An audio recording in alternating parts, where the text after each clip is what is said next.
அம்பேத்கர் அயலக கல்வி உதவித்தொகை திட்டம்னு ஒரு திட்டம்.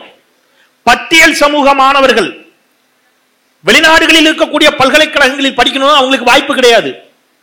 அரசு அந்த பொறுப்பை ஏற்றுக்கொண்டு கடந்த ஓராண்டில் மட்டும் 173 பட்டியல் சமூகத்தைச் சேர்ந்த இளைஞர்கள் வெளிநாடுகளில் இருக்கக்கூடிய பல்கலைக்கழகங்களில் கல்வி பயிலுவதற்காக அனுப்பி வைக்கப்பட்டிருக்கிறார்கள் என்று சொன்னால், இப்ப இந்த மத யானை இவர் எழுதல, இதை நம்ம தடுத்து நிறுத்தலைன்னா என்ன ஆகும் அப்படின்னு கேட்டீங்கன்னா, ரொம்ப எளிமையா சொல்லிடுறேன்.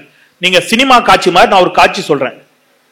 நம்ம வாய்ப்பு இருந்தா அமைச்சர் என்ன யாராவது ஒரு கேமராமேனை போட்டு கூட அதை எடுக்கணும், மக்களுக்கு எளிய வகையில் அதை புரிய வச்சிடலாம்.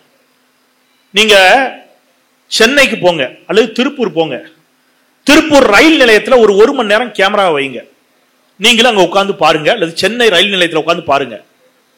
வடநாட்டை சேர்ந்த ஏராளமான தம்பிகள் தங்கைகள், சொல்றதுக்கு மனசு வருத்தமா இருக்கு, பசி பஞ்சம் பட்டினியோடு மெலிந்த தேகத்தோடு கல்வி அறிவு அற்றவர்களாக தங்களுடைய ஒருவேளை சாப்பாட்டுக்கு வழியின்றி தமிழ்நாட்டை தேடி சாறை சாறையாக வரக்கூடிய காட்சிகளை நீங்கள் பார்க்க முடியும். இது எங்க? ரயில் நிலையத்தில்.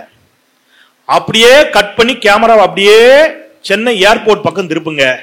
சென்னை விமான நிலையத்தில் கன்னியாகுமரியில் தொடங்கி தஞ்சை, திருச்சி, நாகப்பட்டினம், சென்னை என்று அனைத்து பகுதிகளைச் சேர்ந்த இளைஞர்களும் மிகப்பெரிய வெளிநாட்டு நிறுவனங்களில், மென்பொருள் நிறுவனங்களில் மிகப்பெரிய பதவிகளில் வேலைக்கு செல்வதற்காக கோட்டு சூட்டை போட்டுட்டு கையில டேபோட கம்ப்யூட்டரோட லேப்டாப்பை வச்சுக்கிட்டு காலுக்கு மேல் கால் போட்டு விமான நிலையத்தில் உட்கார்ந்து இருக்கிறான்ல, இது ஒரே நாள்ல கேரளால இருந்து மந்திரவாதியை கூட்டு வந்து சாதித்தது அல்ல அன்புக்குரிய பெருமக்களே.